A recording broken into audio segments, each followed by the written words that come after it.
আলু রপ্তানি বন্ধে এবার হাইকোর্টে বড় ধাক্কা খেল রাজ্য সরকার।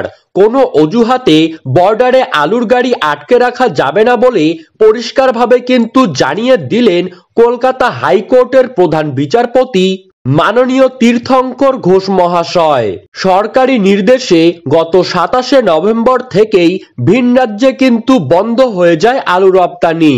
আলু রপ্তানির ছাড়পত্রের জন্য বারংবার সরকারের কাছে আবেদন নিবেদন করে কোনো কাজ না হওয়ায় শেষ পর্যন্ত কলকাতা হাইকোর্টের দ্বারস্থ হন রাজ্যের আলু ব্যবসায়ীরা।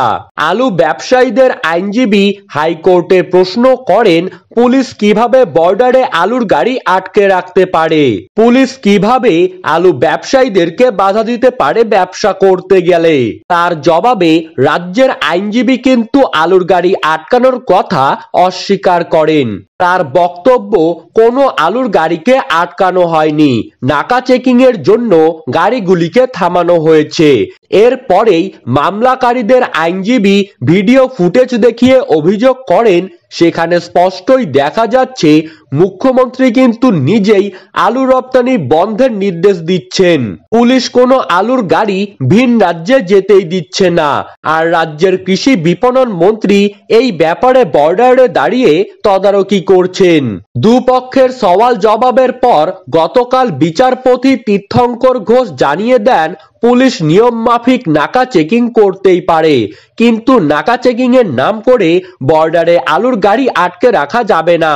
বিচারপতি স্পষ্টভাবে বর্ডার খোলার কথা জানিয়ে দিয়েছেন এবং স্বাধীনভাবে রাজ্যের ব্যবসায়ীদেরকে আলুর ব্যবসা করার জন্য জানিয়ে দেন। আর এরপর থেকেই ভিন রাজ্যে কিন্তু যেতে শুরু করলো বাংলার আলুগুলি।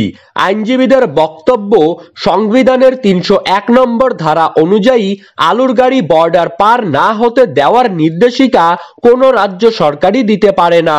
সারা ভারতবর্ষ জুড়ে স্বাধীনভাবে ব্যবসা করার কথা উল্লেখ করা আছে সংবিধানে।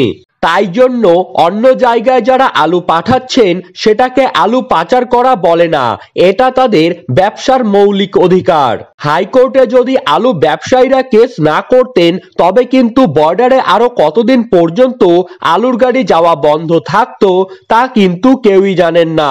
তাই চাষি তথা ব্যবসায়ীরা বর্তমান সময়ের পাশাপাশি ভবিষ্যতের জন্য কিন্তু চিন্তামুক্ত হয়ে গেলেন, কারণ রাজ্য সরকার আর জোর খাটিয়ে কিন্তু সহজেই বর্ডার বন্ধ করতে পারবে না। এখন এটাই দেখার 2025 সালে আলুর বাজার কেমন হয়। তো বন্ধুরা, এই ছিল আজকের সর্বশেষ আপডেট। আপনাদের যদি ভিডিওটি ভালো লেগে থাকে তাহলে অবশ্যই আমাদের ইউটিউব চ্যানেলটিকে সাবস্ক্রাইব করবেন। ধন্যবাদ।